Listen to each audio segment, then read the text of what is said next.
Hi there and welcome to today's vlog. I have been in the habit for some time now of getting up early and going for about an hour's walk. So my alarm clock goes off at 5 o'clock. I jump out of bed, or try and jump out of bed, and get dressed and go for a walk.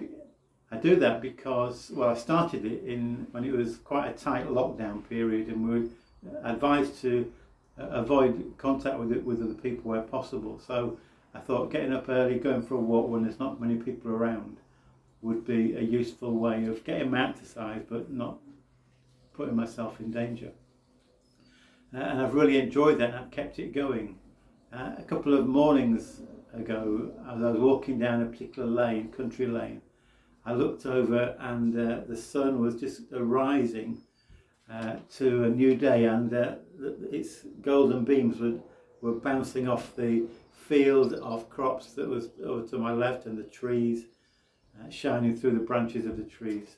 It's a wonderful sight, and in my mind, my thoughts went back to that old hymn, "When morning gilds the skies, my heart awaking cries, may Jesus Christ be praised."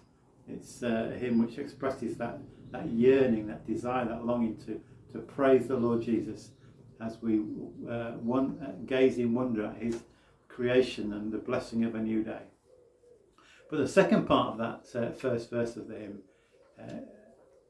may be to modern singers or readers slightly confusing, because it says, "Alike at work and prayer, to Jesus I repair, may Jesus Christ be praised." What does that mean, to Jesus I repair? Well, of course, repair to most people means to mend something. So do we go to Jesus to be mended? Well, in a sense we do. That is exactly what we do. But that's not what the writer is getting at here. In fact, the hymn was originally written in German, and it's been translated many years ago. I've done a bit of research just to make sure I get my facts right, and it appears that the word repair there, in that context, it's an old use of the word, but it's from a Latin word, repatriare, I think it's, or something like that. I never was very good at Latin, which means to return to your native land. So it's that Latin word from which we get our word repatriate, which means someone goes back to their home country, their home land. Another definition could be to betake oneself to a place or person, to sojourn. In other words, it's that use, in the way that the writer or the translator is using it, it's talking about when we fix our attention, our focus on Jesus. And he's saying that whether we're at work or at prayer, whether in specifically devotional life, like prayer time or an act of worship, or whether we're in our daily work, our daily life, wherever we are, our focus, our attention, our heart should be on Jesus. Just thinking of that song that says, "Turn your eyes upon Jesus, look full in his wonderful face, and the things of earth will grow strangely dim in the light of his glory and grace." In other words, if our focus is on Jesus, the things that may otherwise really cause us distress, anxiety, pain, will actually seem far less of a problem, because our focus is on Jesus himself.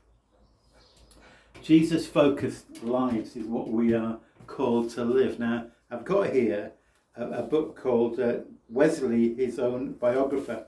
It's extracts of the journal which John Wesley kept throughout his life, and this is a great book. If you want, it's a great read. It's a book that you can get, I'm sure, quite cheaply second hand.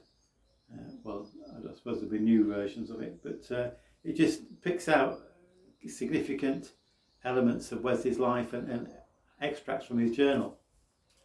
Now, on the 24th of May 1738, is regarded as Wesley's conversion day, when he found his heart was strangely warmed.